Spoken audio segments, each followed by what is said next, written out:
अच्छा, हम पढ़ रहे थे रिएक्ट एसेंशियल्स। तो आइडिया ये है, मैं ये चाहता हूँ कि मैं आपके साथ जो है ना डॉक्यूमेंटेशन पढूँ। रीज़न ये है कि हम खुद नहीं पढ़ते हैं। जब मैं पढ़ूँगा तो मजबूरी में आप भी पढ़ोगे, सही है। तो डॉक्यूमेंटेशन पढ़ने से ये होगा कि हमारे कंसेप्ट जो हैं वो स्ट्रॉन्ग हो जाएंगे रिएक्ट नेक्स्ट जेएस को लेकर, सही है। वो कह रहे थे रिएक्ट एसेंशियल नेक्स्ट जेएस में क्या होता है उसको हमें थोड़ा देखना है। To build application with Next.js, it help the familiar with React's newer features such as server side component। इसको हमें अंडरस्टैंड करना है, सही है। तो पेज वो कह रहा है कि क्लाइंट और सर्वर साइड कंपोनेंट की डिफरेंशिएशन बताएगा। सर्वर साइड कंपोनेंट में वो कह रहा है कि thinking in a server side component, कि सर्वर साइड कंपोनेंट को थिंक कैसे करना है वो बताने लगा है। Similar to how React change the way we think about building UIs, React server component introduce a new mental model for building hybrid application that leverages the server and the client। वो ये कह रहा है कि जिस तरह React ने दुनिया को हिला के रख दिया ना, वो जो बोल रहा है कि React change the way we think the building UI, तो इस तरह कह रहा है कि जो ये React सर्वर साइड कंपोनेंट है, इसने एक नई बहस जो है, एक नया मॉडल लॉन्च कर दिया है जिससे हम बड़ी एप्लीकेशन को सर्वर और क्लाइंट के साथ मिला के जो है ना वो दोनों का मिक्सचर करके रेंडर कर सकते हैं। Instead of React rendering your whole application client side such as the case of single page applications. वो कह रहे हैं कि रिएक्ट की तरह नहीं, जिसमें क्या होता है सब कुछ क्लाइंट साइड ही होता है, सही है, जिसको हम सिंगल पेज एप्लीकेशन बोलते हैं क्योंकि उसमें एक ही HTML का पेज होता है। React now give you the flexibility to choose where to render your component based on their purpose। अब वो कह रहा है कि React आपको ऑप्शन दे रहा है कि आपने उसको क्लाइंट पे रेंडर करना है या सर्वर पे, ये बात एक्चुअली करना चाह रहा है। For example the consider a page in your application, ये एक पेज है जिसमें नैब बार आ रही है, एक सर्च का आइकन आ रहा है, सर्च का इनपुट लगा हुआ है, साइड बार आ रही है, फिर कोई मेन सेक्शन है उसमें ये कार्ड से बने हुए हैं और उनमें एक कंपोनेंट बना हुआ है। अब वो ये कह रहा है कि ये पूरा हेडर आपका बनेगा सर्वर साइड पे रेंडर कर सकते हैं और उसमें हम ये सर्च का जो इनपुट है इसको क्लाइंट पे रेंडर कर सकते हैं। ये सारी साइड बार सर्वर से रेंडर होगी और उसके अंदर ये भी पूरा एक बड़ा कंपोनेंट बनेगा, ये भी सर्वर से रेंडर होगा। अच्छा, उसके अंदर ये जो कार्ड के कंपोनेंट बनेंगे ये भी सर्वर से रेंडर होंगे। अब उसके अंदर ये जो एक कार्ड के अंदर ये जो हमने बटन का कंपोनेंट बनाया है, इसको हमारे पास पॉसिबिलिटी है कि हम क्लाइंट से रेंडर कर लें, यानी कि कॉन्टेक्स्ट बन रहे कि हम अपनी एप्लीकेशन के हिस्सों में डिसाइड कर सकते हैं कि किसको क्लाइंट से रेंडर करना है और किसको सर्वर से रेंडर करना है। ये हमें फ्लेक्सिबिलिटी अब प्रोवाइड हो गई है Next.js के साथ, सही हो गया, कंटेक्स्ट समझ में आ गया। अब इसमें पूरे पेज में उसने एक बटन को क्लाइंट साइड बना दिया और एक सर्च को क्यों बनाया, यहाँ से उसको इंटरेक्टिविटी चाहिए थी, मे बी उसको कोई ऐसे फीचर चाहिए जो सर्वर पे सपोर्टेड नहीं। अभी हम नीचे डिस्कस करेंगे क्या सर्वर पे सपोर्टेड है और क्या नहीं। उनमें से आपको बहुत सारे नहीं आते क्योंकि हमने अभी पढ़े नहीं हैं, वो जब हम पढ़ते जाएंगे आपको कॉन्टेक्स्ट मिलता जाएगा, लेकिन एक ओवरव्यू आ जाएगा कि ये क्लाइंट पे चल सकता है, ये सर्वर पे चल सकता है। अच्छा, if we were to split this page into a smaller component, you will notice that majority of components are non-interactive and can be rendered on the server as server-side components। वो कह रहे हैं कि most of the component है सिर्फ HTML render कर रहे हैं, तो उनको सर्वर क्लाइंट साइड से रेंडर करने का मतलब पीछे बचता नहीं है, सही है। तो वो SEO में और परफॉर्मेंस में ओवरहेड बने हुए थे, हमारे लिए सरदर्द बने हुए थे। तो अगर मैं उनको सर्वर से रेंडर कर दूँ तो मसले हल हो जाएंगे। तो वो कह रहे हैं ये पॉसिबिलिटी आ गई। For smaller piece of interactive UI, जहाँ पे आपको थोड़ी हलचल करनी है, कोई आपने कोई काउंट एप्लीकेशन बनानी है जहाँ प्लस माइनस करें तो इंक्रीज़ हो, जैसे आप ई-कॉमर्स में सोचें ऐड टू कार्ट में कर रहे हैं, साथ में प्लस आता है कि इसको आपने मल्टीपल टाइम ऑर्डर करना है। अब वहाँ पे आप प्लस कर रहे हो तो 2 3 4 5 अपडेट होती है काउंटिंग। अब वो वहाँ पे इंटरेक्टिविटी आ रही है, तो जहाँ पे ऐसा पार्ट होगा सिर्फ वो पार्ट, इतना सा छोटा सा पार्ट, उसको क्लाइंट से रेंडर कर लेंगे, बाकी सब सर्वर से करेंगे, सही है।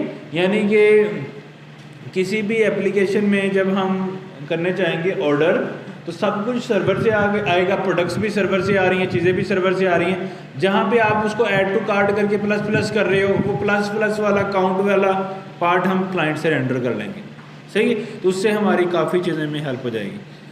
अच्छा जी, the line with next server side approach, why server side component, server side components भाई क्यों वो कहता है।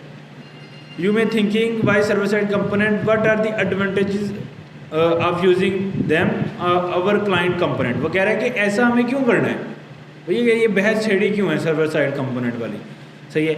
Server side component allow developer to better leverage server infrastructure, for example you can move data fetching to the server closer to your database.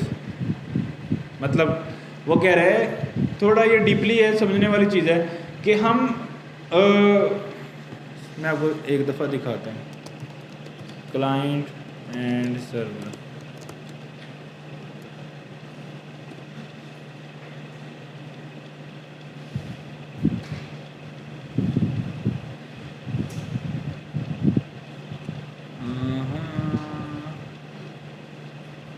कोई ऐसी example मुझे मिल जाए जो मैं आपको दिखा दूँ।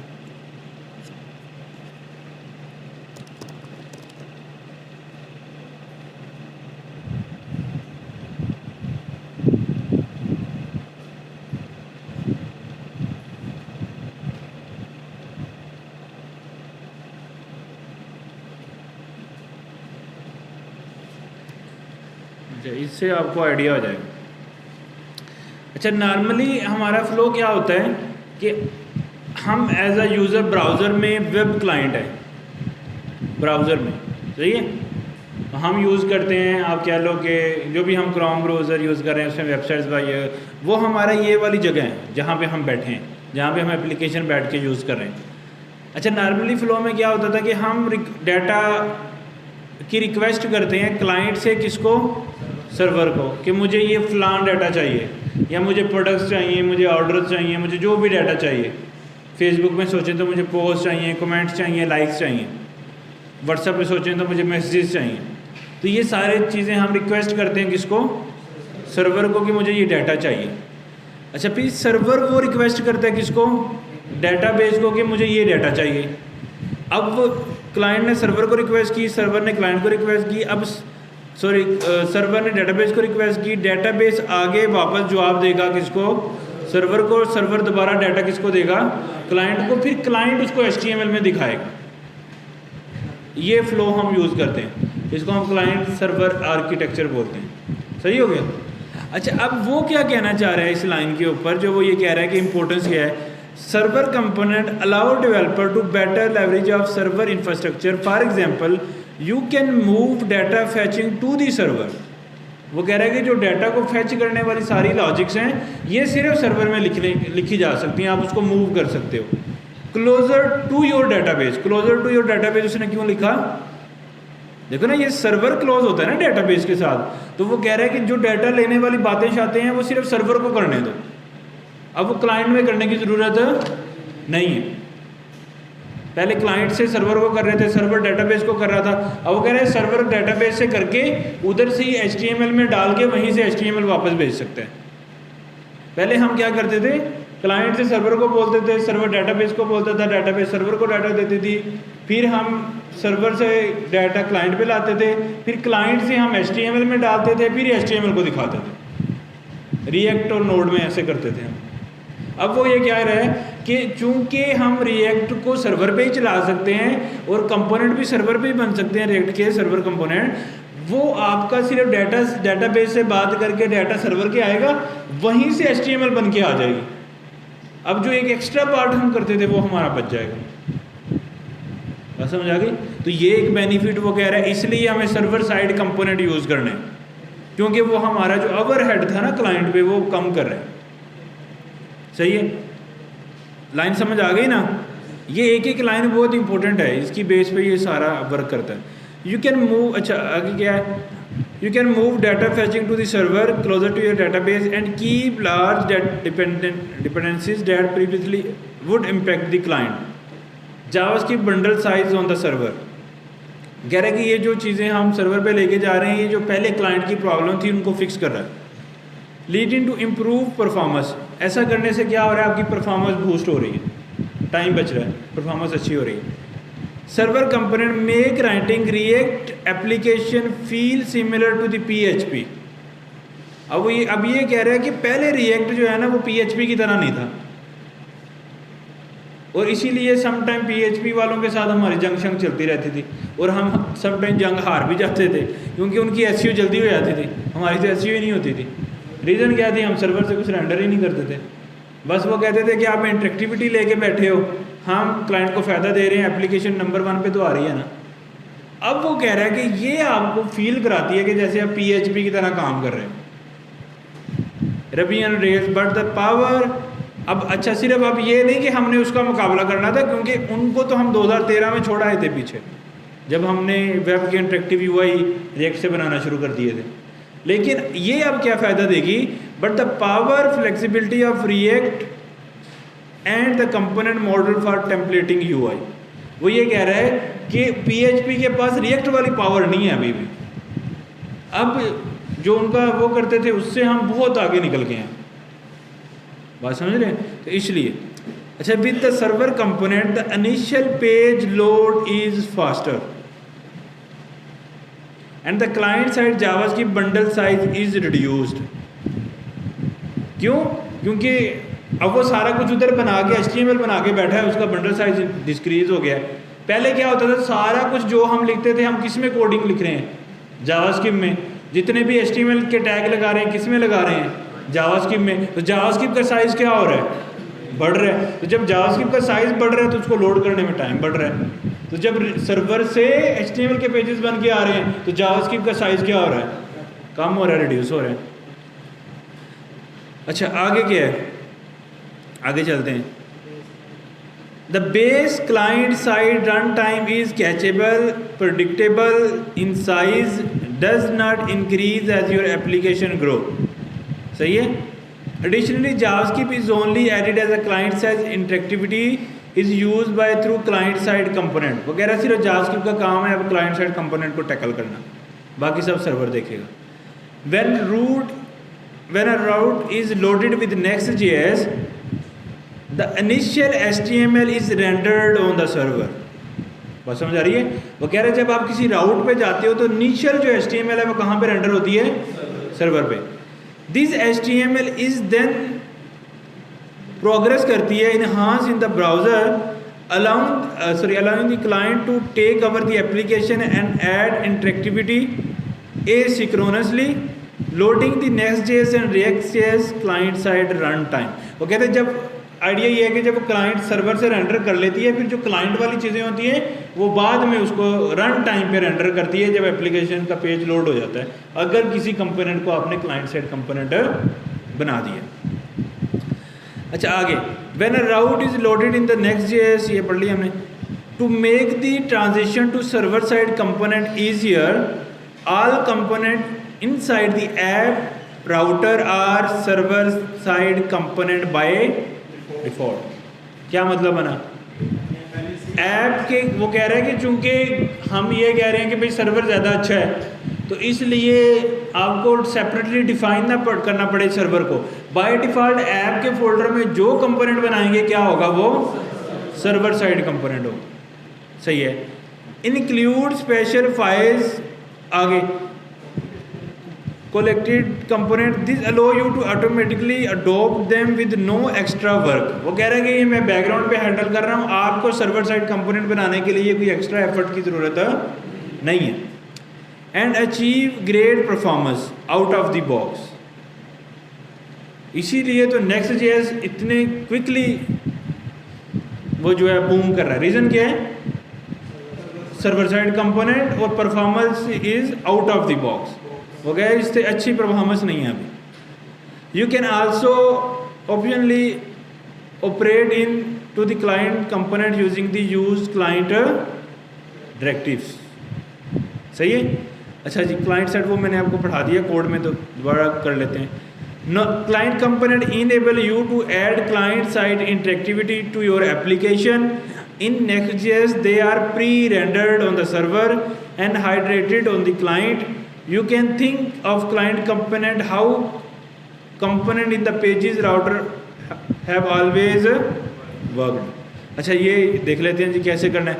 The use client directive is the convention to declare a boundary between a server and client component module graph. क्या कह रहा है कि यूज क्लाइंट का जो डायरेक्टिव है वो क्या करता है, ये जो हम यूज क्लाइंट लिख रहे हैं ये डिफाइन करता है कि किस कंपोनेंट, कौन सा कंपोनेंट क्लाइंट से रेंडर होगा, इसके अलावा सारे कंपोनेंट किस में रेंडर होंगे, सर्वर में रेंडर। तो वो चूंकि उसने यूज स्टेट यूज़ करनी थी, वो क्लाइंट से रेंडर नहीं हो सकती, इसलिए वो सर्वर से रेंडर होगी। अच्छा सॉरी क्लाइंट से रेंडर होगी क्योंकि हमने यूज़ क्लाइंट लगा दिया ना ऊपर। अच्छा अब ये अब फ़र्क देख लेते हैं जी। वो कह रहा है जी बिफोर यूज़ क्लाइंट, अगर आपने यूज़ क्लाइंट यूज़ नहीं किया, आपने ये यूज स्टेट वगैरह ये कोई मतलब इसका लेआउट डॉट जेएस कोई मेन कंपोनेंट है, उसमें कॉल हो रहा है मोबाइल नैव डॉट जेएस, मोबाइल नैव डॉट जेएस के अंदर हो रहा है टोगल डॉट जेएस, टोगल के अंदर हो रहा है यूज टोगल डॉट जेएस और उसके अंदर हो रहा है फैंसी बटन समथिंग, ऐसा कुछ हायरार्की बन रही। वो कह रहा है कि चूंकि हमने किसी एक कंपोनेंट में यूज़ क्लाइंट लगा दिया है तो अब क्या होगा कि ये एरर आएगा। एरर क्या आएगा कि event handler on click in a server component and import in a server component, ये दो चीज़ें जो हैं वो अलाउ नहीं है। इंटरेक्टिविटी सर्वर पे नहीं हो सकती ना, क्योंकि ऑन क्लिक कहाँ पे चलता है, क्लाइंट पे, बटन तो क्लाइंट पे रन होता है ना, तो सर्वर पे तो नहीं हो सकता। तो वो और जो आपने यूज़ स्टेट वगैरह लगाया है ये भी सर्वर से रेंडर नहीं हो सकता, ये एक एरर है। अब वो क्या कह रहा है कि बाकी ये रूट लेवल की चीज़ें आपने अगर नहीं करनी क्लाइंट साइड तो टोगल डॉट जेएस में जाके यूज़ क्लाइंट लगा दें टॉप पे। अब उसके नीचे हम जितने भी बटन लगाते जाएंगे, चीज़ें लगाते जाएंगे, वो सब क्लाइंट साइड बन जाएंगे। ये मैंने आपको बताया ना कि पेरेंट अगर यूज़ क्लाइंट हो गया तो चाइल्ड जितने भी हैं वो यूज़ क्लाइंट हो जाएंगे। अच्छा जी आगे चलें।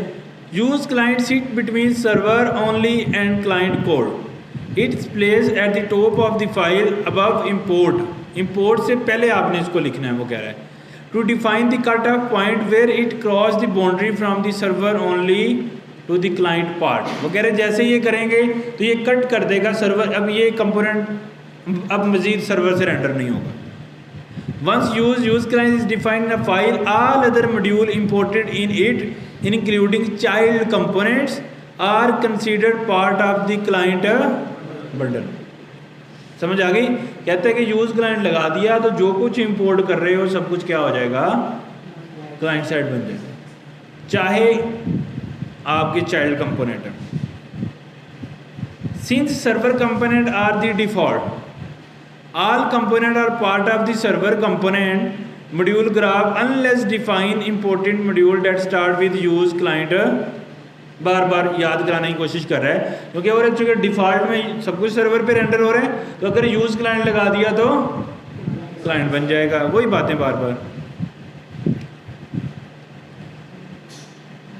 अच्छा जी, good to know component server का module graph are generated to be only rendered on the server, वही बात है, रिपीट कर रहा है, कंसाइज कर रहा है चीज़ों को। Component the client component module graph are primary render on the client, हमें पता ही है, but the Next JS they can also pre render on the server and hydrated on the client. कहते हैं कि ये भी वो पॉसिबिलिटी हमें देता है कि स्टिल ये इसको सर्वर पे एक दफ़ा रेंडर कर देगा, फिर इसको रन टाइम पे इम्बेड कर देगा या हाइड्रेट कर देगा क्लाइंट साइड पे।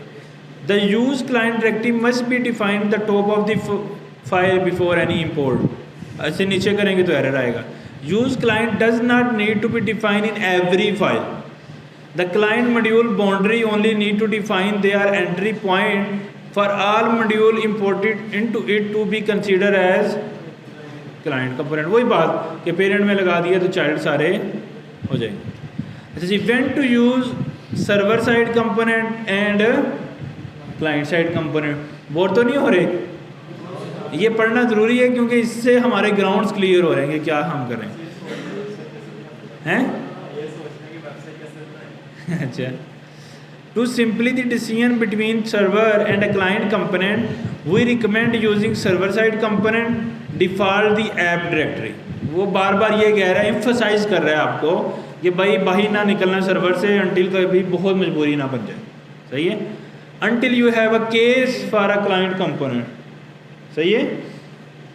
अच्छा, to table summarise the different use cases of server and a client component, what do you need to do. अच्छा, वो कह रहे हैं जी फेच डाटा सर्वर कंपोनेंट पे अलाउ है, क्लाइंट साइड पे अलाउ नहीं है।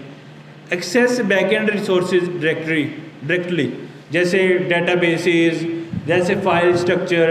अब डेटाबेस को तो क्लाइंट डायरेक्टली एक्सेस नहीं कर सकता ना, तो कहते हैं जो बैकएंड के रिसोर्सेज हैं वो डायरेक्टली सिर्फ सर्वर पे अवेलेबल होते हैं, वो क्लाइंट पे अवेलेबल नहीं है। अच्छा जी, की ये समझ आ रही है कि डाटा फैच करना यानी कि डेटाबेस वगैरह से चीज़ें वो सर्वर पे हैं, और जो रिसोर्सेज होते हैं सर्वर पे वो भी सर्वर साइड से ही हम यूज़ कर सकते हैं, क्लाइंट से नहीं कर सकते। आगे चले जाएं, keep sensitive information on the server, access token, API keys ETC। वो कह रहे हैं हमारी एप्लीकेशन जो है ना वो बहुत सारी दूसरी एप्लीकेशन से मिलके बनती है। बात समझ रहे हो? जैसे हमारी एप्लीकेशन हम बना रहे हैं ई-कॉमर्स का स्टोर, ई-कॉमर्स में स्टोर में क्या होगा, मेरा एक जो है वो क्लाउड जो है स्टोर है, ये शू स्टोर है। अब मैं वो सेल करता हूँ। अच्छा, अब जब लोग उसको परचेज कर लेंगे तो लोगों ने मुझे पेमेंट देनी है ना, ऐसे ही है। अब वो पेमेंट मेरे बैंक अकाउंट में आनी चाहिए, ऐसे ही है। अब मैं वेबसाइट बना रहा हूँ ई-कॉमर्स स्टोर की, ऐसे ही है। लेकिन जो मुझे काम करना है ई-कॉमर्स की स्टोर के साथ साथ वो मुझे अपनी पेमेंट भी रिसीव करनी है यूज़र से, ताकि वो मेरे बैंक अकाउंट में आती जाए, ताकि मैं उसको जो है वो उसकी जो भी ऑर्डर्स हैं वो डिलीवर करता जाऊँ। अब ये पेमेंट अकाउंट में रिसीव करना एक बड़ी एप्लीकेशन है, इसके लिए हमें पेमेंट की एप्लीकेशन बनानी पड़ेगी, यानी कि उसमें सारी लॉजिक डिफाइन करनी है, जो यूज़र के कार्ड में से पेमेंट उठाएगी, मेरे बैंक अकाउंट में डालेगी। ये बजाते खुद बहुत बड़ी एप्लीकेशन है, इसको हम खुद से सारा डेवलप नहीं कर सकते। तो इसमें क्या होता है कि जो कंपनीज ऑलरेडी बनी हुई हैं, जैसे बहुत फेमस कंपनी है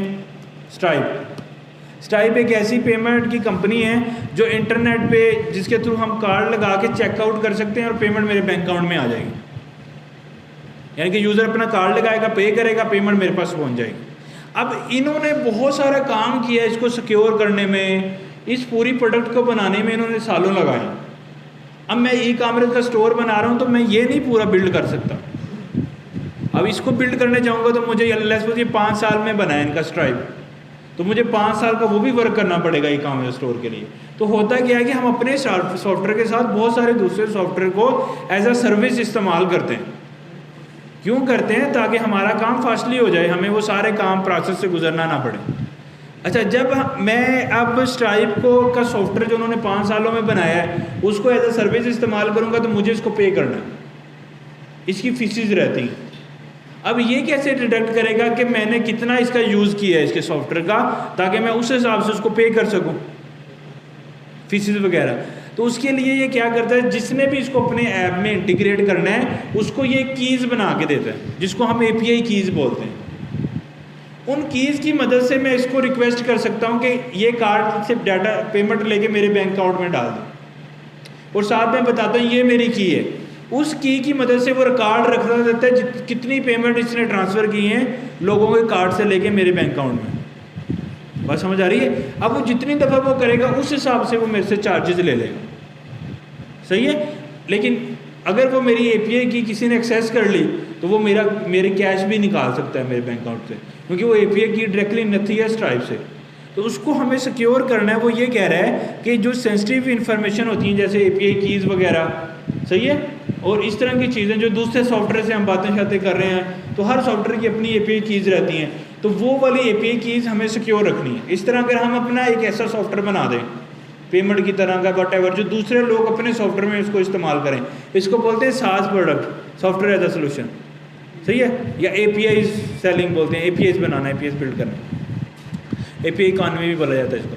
अब ये API वाली जो मैंने एक बना दिया, अब मुझे भी जो लोगों को शेयर करनी है तो लोगों को मेरी APIs को सिक्योर करना है, अदरवाइज उनका मिसयूज़ हो सकता है। तो वो कह रहा है कि क्लाइंट तो इंस्पेक्ट करके देखा जा सकता है सारा डाटा, तो ऐसी इन्फॉर्मेशन को अभी हमें कहाँ पे रखना है, सर्वर पे रखना है, तो वो क्लाइंट साइड पे अवेलेबल नहीं है। अच्छा, keep large dependencies on the server, reduce client side code, ये भी सर्वर पे। अब नीचे जी क्लाइंट वाली चीज़ें जो सर्वर पे नहीं चलती, जैसे add interactivity and event listener like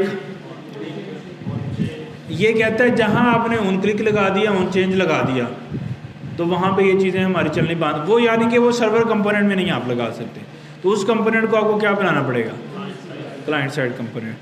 अच्छा जी, use state and life cycle effect, ये हम पढ़ेंगे अभी, रिएक्ट पढ़नी है ना अभी हमने, तो ये रिएक्ट के कुछ फीचर्स हैं, ये वाले भी फीचर हमारे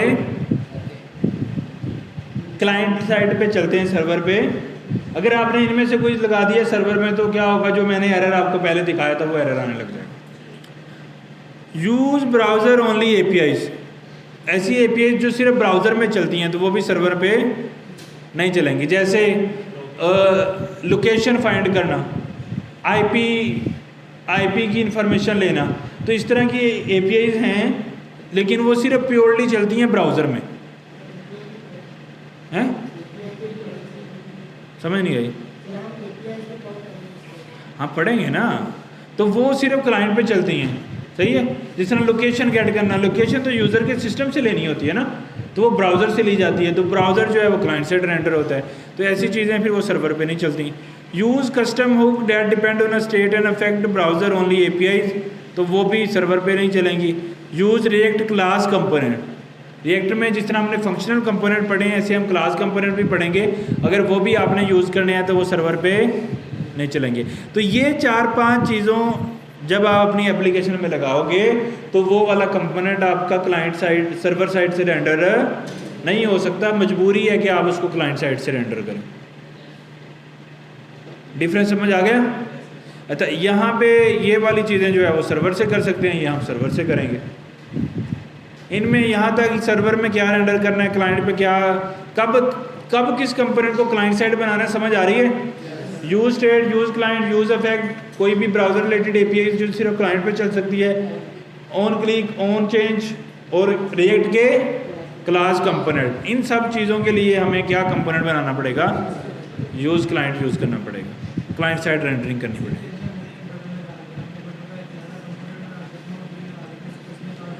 उसको देखो ना, पेरेंट में इंपोर्ट किया तो चाइल्ड सिर्फ क्लाइंट से रेंडर होगा, तो पेरेंट तो सर्वर से ही रेंडर होगा।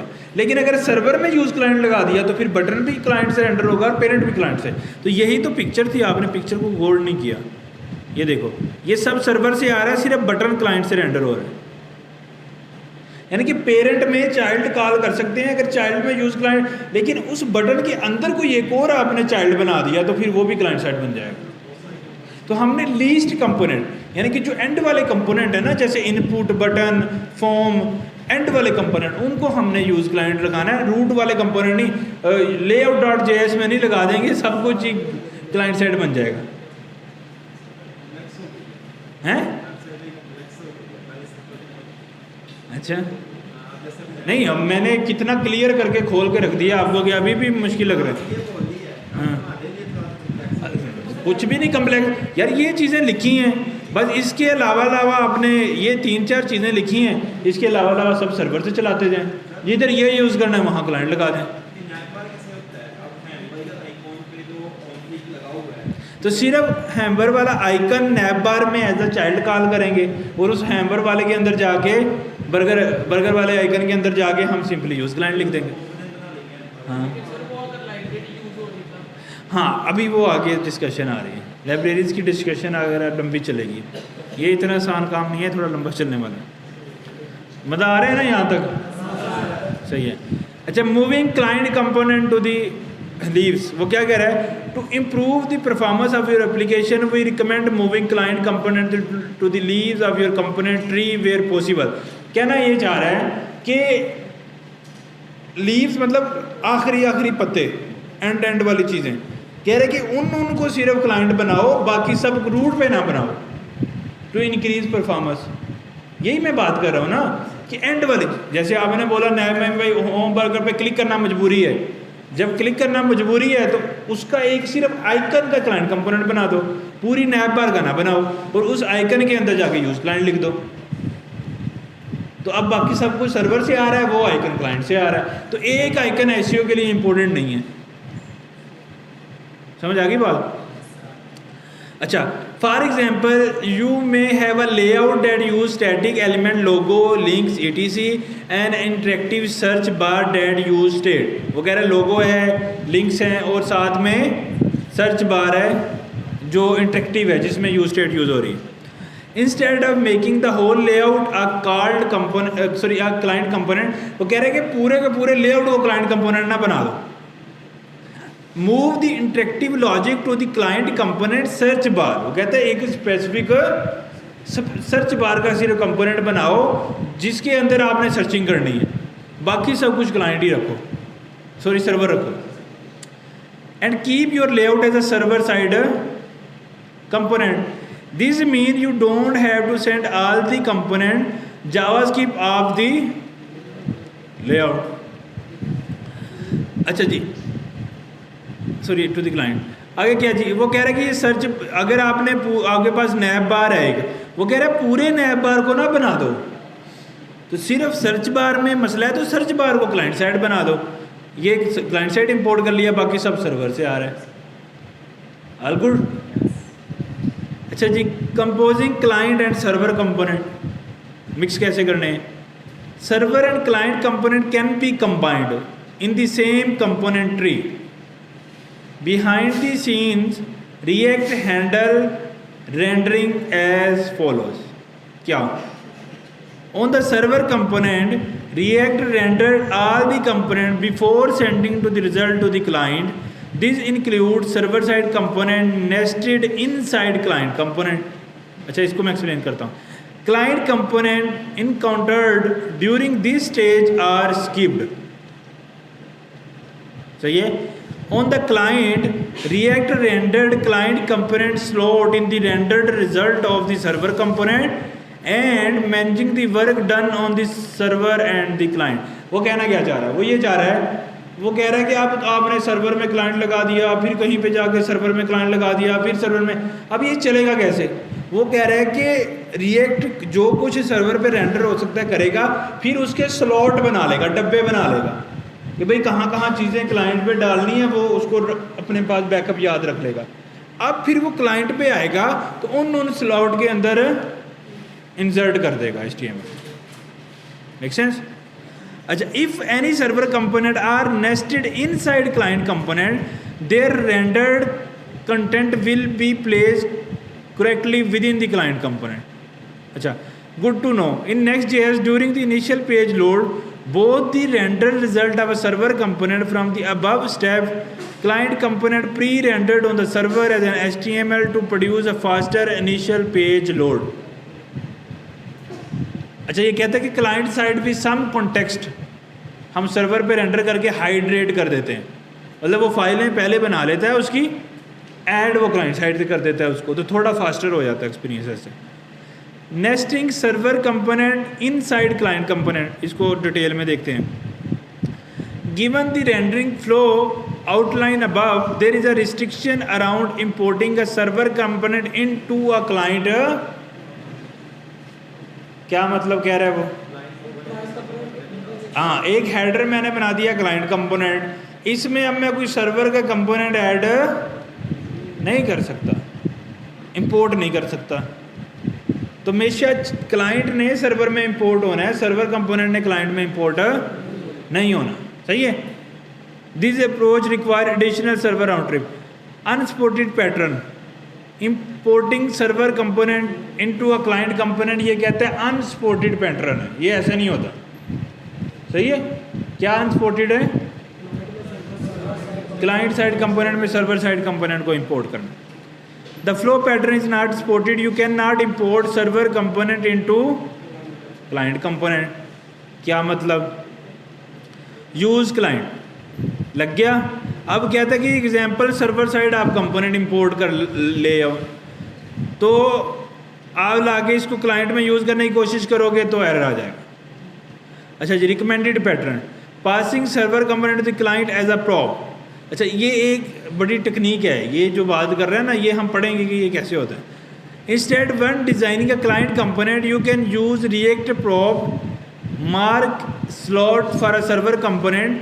The server component will be rendered on the server, and with when the client component is rendered on the client, the slot will be filled in the render result of the server component. अच्छा, वो जो ये बात कर रहा था ना कि हम कुछ क्लाइंट कंपोनेंट के अंदर कुछ चीज़ें सर्वर पे रेंडर कर लें, सिर्फ रेंडर होंगी, ऐड नहीं होंगी HTML में। मतलब आपने एक हेडर कंपोनेंट को बना दिया क्लाइंट, अब उसमें लगा रहे हैं बटन या उसमें लगा रहे हैं कोई H1 टैग उसमें, अब चाहते हैं यार ये H1 टैग जो है ना ये सर्वर से रेंडर हो। अच्छा, ये मैं कर सकता हूँ। अच्छा, वो सर्वर से रेंडर हो जाएगा, लेकिन वो सर्वर से रेंडर होके इस हेडर कंपोनेंट में ऐड नहीं हो सकता। वो क्या कह रहा है कि वो हेडर कंपोनेंट क्लाइंट साइड पे पहले जनरेट हो जाएगा, फिर जो सर्वर पे उसने H1 का कंपोनेंट बनाया था वो उसकी जगह में ला के उसको प्लेस कर देगा। अगर वो H1 कंपोनेंट को भी क्लाइंट से रेंडर करेगा तो क्या होगा कि हेडर को तो उसने, मैं आपको समझाता हूँ, ये हेडर कंपोनेंट है, ये यूज़ क्लाइंट लगा हुआ है इसमें। अच्छा, इसके अंदर मैं लेट्स सपोज जो है ना वो फूटर में डिव लगी है, उसमें मैं इसको H1 लगा देता हूँ समझने के लिए ना जस्ट।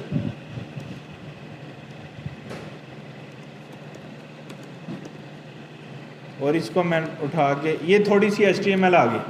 अब अगर मैं हेडर के अंदर यहाँ पे आके मैं कोई सर्वर साइड कंपोनेंट इंपोर्ट कर दूँ,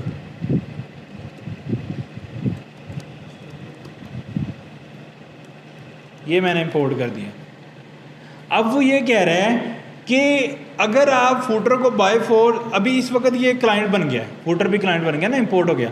अगर कहते कि बाय डिफ़ॉल्ट मेरे पास एक ऑप्शन है, मैं इसकी मदद से फूटर को बना सकता हूँ सर्वर साइड, लेकिन स्टिल ये सर्वर साइड कंपोनेंट है, लेकिन ये फिर भी ये सर्वर से HTML नहीं बन के आ सकती। इसकी सर्वर से HTML बनेगी किसकी?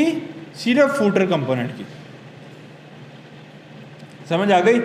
अब जब क्लाइंट पे हेडर कंपोनेंट बन जाएगा, रेंडर हो जाएगा, फिर इसकी जगह वाली इसकी वाली स्लॉट के अंदर जो सर्वर से बनी बनाई HTML थी वो लग जाएगी। अच्छा, अगर मैं इस फूटर को भी क्या कर दूं, यूज़ क्लाइंट लगा के इसको भी मैं कर दूं क्लाइंट साइड, तो अब क्या होगी, ये वाली HTML भी सर्वर से प्री रेंडर होके नहीं आएगी। ये पहले जिस तरह हेडर क्लाइंट साइड से ही जनरेट हो रहा है, ये फूटर भी क्लाइंट साइड से ही जनरेट होके लगेगा उसके अंदर। समझ आ गई आपको बात? तो इसलिए तो नॉर्मली हम ऐसा नहीं करते, हम कुछ कंपोनेंट जो सर्वर से रेंडर करने होते हैं वो हम कर सकते हैं, लेकिन उसकी टेक्निक थोड़ी डिफरेंट रहती है। उसमें क्या होता है एक्चुअली, ये क्लाइंट आप लोगों ने उसकी बात को फोकस नहीं किया था। उसने बोला था जो कुछ इंपोर्ट करोगे वेदर चाइल्ड कंपोनेंट वो क्या बन जाएंगे? Client side. तो वो कह रहा है कि इंपोर्ट नहीं करना मुझे, क्योंकि मैं इंपोर्ट करता हूँ तो क्या बन जाता है? कंपोनेंट क्लाइंट साइड बन जाता है। वो कहता है कि अगर मैं फूटर को हेडर को मैंने यूज़ किया है लेट्स सपोज page.js में। अच्छा, page.js के अंदर ही मैं फूटर भी मैंने लगाया हुआ है। वो कह रहा है कि मैं हेडर को एज अ प्रॉप फूटर पास कर दूं कंपोनेंट। अब ये फूटर मैंने कहाँ पे इंपोर्ट किया? page.js में, हेडर में नहीं किया ना, हेडर से ख़त्म कर दिया। ये किस में किया मैंने? page.js में। page.js अब ये क्लाइंट साइड कंपोनेंट है या सर्वर? तो जो इंपोर्ट हुआ तो फूटर कौन सा कंपोनेंट रहा? Server side. अब ये हेडर कौन सा कंपोनेंट है? क्लाइंट। और ये फूटर कौन सा है? तो मैंने एज अ प्रॉप किसको पास कर दिया? हेडर को। अब जहां पे मैंने ये फूटर लगाया था, यहां पे मैं क्या करूंगा? props dot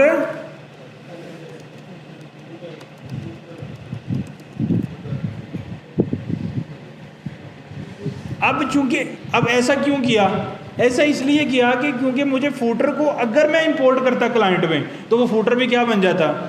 client. अब मैंने उसको बचाया, उसको इंपोर्ट किया सर्वर में, फिर सर्वर से जहाँ पे क्लाइंट को कॉल किया था वहाँ से एज अ प्रॉप पास कर दिया, घुमा दी बात उसकी। तो वो ये बात करना चाह रहा है कि हमें थोड़ी ट्रिक खेलनी पड़ेगी इस चक्कर में। अच्छा, नॉर्मली हमें ऐसे इतने बड़े कम्प्लेक्स स्ट्रक्चर में जाना नहीं, लेकिन मैं उसकी बात आपको समझाने की कोशिश कर रहा हूँ कि ये वो बात कर रहे हैं। अच्छा जी, वो कह रहा है कि आपने उस चिल्ड्रन को जो कि सर्वर साइड है उसको लाके ऐसे कॉल कर देना है तो वो फिर सर्वर ही रहेगा। लेकिन अच्छा स्टिल अब ये एक्चुअल में वो सर्वर साइड कंपोनेंट नहीं है, इसकी परफॉर्मेंस उतनी अच्छी नहीं है। क्यों? क्योंकि ये हेडर इसने जब तक क्लाइंट पे रेंडर नहीं होगा ये सर्वर वाला कंपोनेंट उसमें ऐड नहीं हो सकता। थोड़ी डिपेंडेंसी है लेकिन फिर भी फास्ट है, क्योंकि सारा फूटर क्लाइंट पे रेंडर होने के बजाय सर्वर से रेंडर हो जाए और सिर्फ इम्बेड हो क्लाइंट पे आके, हाइड्रेट हो तो ज़्यादा बेहतर है ना, इफेक्टिव है, तो टेक्निक्स बेहतर होगी। अच्छा जी आगे चलें। अच्छा जी, नो एग्जाम्पल क्लाइंट कंपोनेंट, ये क्लाइंट कंपोनेंट था हमारे केस में हेडर कंपोनेंट, ऐसे ही हमारा हेडर कंपोनेंट क्लाइंट कंपोनेंट था। Has no knowledge of what children is, यही तो वो कह रहे हैं जब प्रॉप आएगी पीछे से उस प्रॉप का उसको कोई नॉलेज नहीं है कि ये सर्वर है, ये क्लाइंट है, क्योंकि वो इम्पोर्ट नहीं हो रहा है इसमें। It doesn't know the knowledge will eventually filled in the result as a server side component.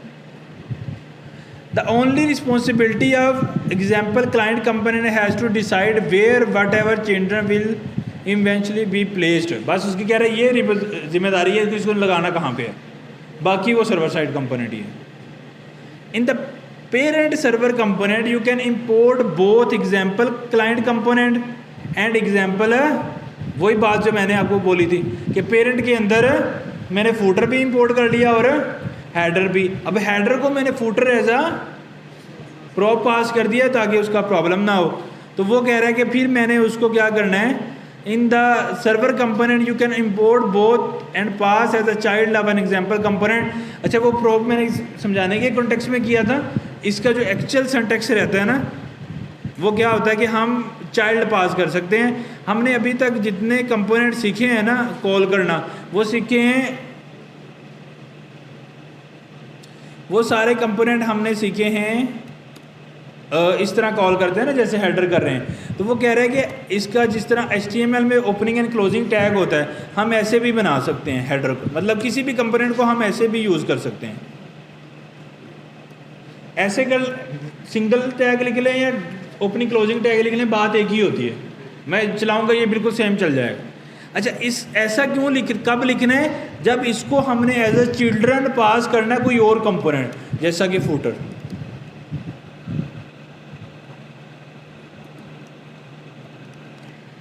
अब ये फूटर का कंपोनेंट एज अ प्रॉप मिलेगा और वो जो प्रॉप मुझे मिलेगी वो उस प्रॉप का नाम क्या होगा, प्रॉप डॉट चिल्ड्रन। क्या प्रॉप होगी, प्रॉप्स डॉट चिल्ड्रन।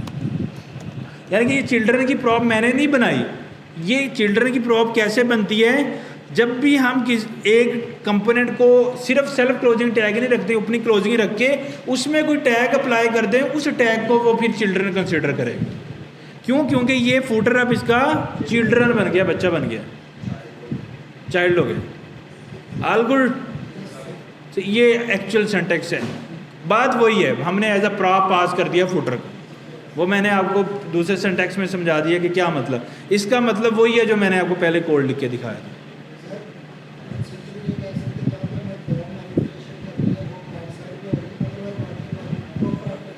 सर्वर से एंटर करें।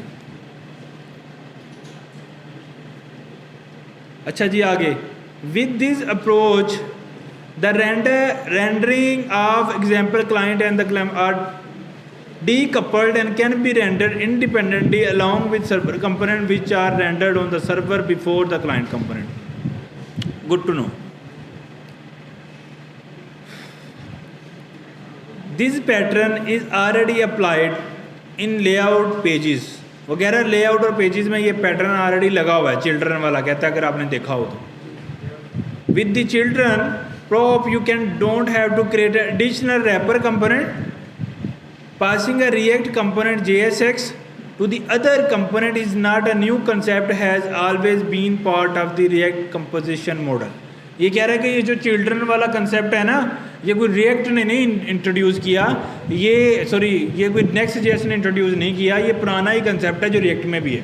तो रिएक्ट में भी हम चिल्ड्रन ऐसे ही पास करते हैं कि किसी अपने कंपोनेंट को दूसरी HTML एज आ चिल्ड्रन पास करनी है तो वो हम कर सकते हैं, ये रिएक्ट में भी है। This composition strategy work across server and client component because the component that receive the prop can choose where to place the prop but has no knowledge what prop is. This allow the passed prop to the render independently in the case on the server before the client component is rendered on the client. The very same strategies are lifting content up has been used to avoid state changes in a parent component, re-rendering an imported nested child component. ये अभी समझ आने वाली बात नहीं है, इसको बाद में करेंगे. You are not limited the children prop. You can use any prop to pass JSX. ये वही बात आ गई जो मैंने बोली. वो कह रहा है कि ज़रूरी नहीं कि ऐसा चिल्ड्रन प्रॉप ही आप पास करो, आप फुटर क्या के पास कर लो, आप हेडर क्या के पास कर लो, वट एवर जो आपका दिल करता है. Make sense? आगे चलें.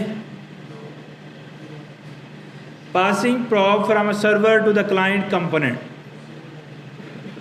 अच्छा, अब इंटरेस्टिंग है, जिस तरह हमने पास की थी ना प्रॉप,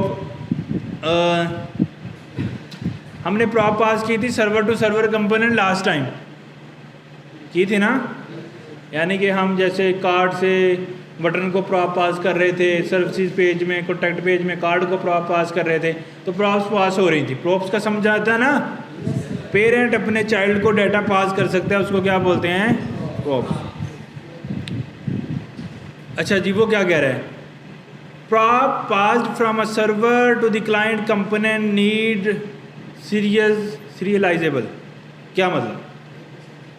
वो ये कह रहा है कि ये कोई सीधा मसला नहीं है कि सर्वर से डायरेक्टली प्रॉप पास कर दूं क्लाइंट को. ये सीधी साइंस नहीं है. क्यों सीधी नहीं है? देखो, सर्वर वाली HTML बन रही है सर्वर पे, क्लाइंट वाली HTML रेंडर हो रही है क्लाइंट पे. अब जब आप सर्वर से प्रॉप पास कर रहे हो क्लाइंट को, तो अभी तो क्लाइंट कंपोनेंट बना ही नहीं है. तो क्या होता है कि जो प्रॉप आप वहाँ से पास करोगे क्लाइंट को, वो इंटरनेट के थ्रू डाउनलोड होगी. बात समझ रहे हो? यानी कि क्लाइंट मेरा तो ब्राउज़र में चल रहा है और सर्वर चल रहा है किसी मशीन के अंदर जहाँ पे मेरी HTML बनी है. अब वो कह रहा है कि वहाँ से इतनी दूर से प्रॉप क्लाइंट साइड पे जब आएगी तो वो सीधे तरीके से नहीं आएगी. उसके लिए हमें ये सीरियलाइजेबल यूज़ करना पड़ेगा. सही है? अच्छा, क्या मतलब? This means the value such as function date etc can not pass directly to the client components. In the app router, the network boundaries between server component and client component, the difference between pages, the boundary is between get static prop, get server side props, and page component. Data fetch inside server component do not need to be serialized, and it does not cross the network boundary unless it is passed to the client component.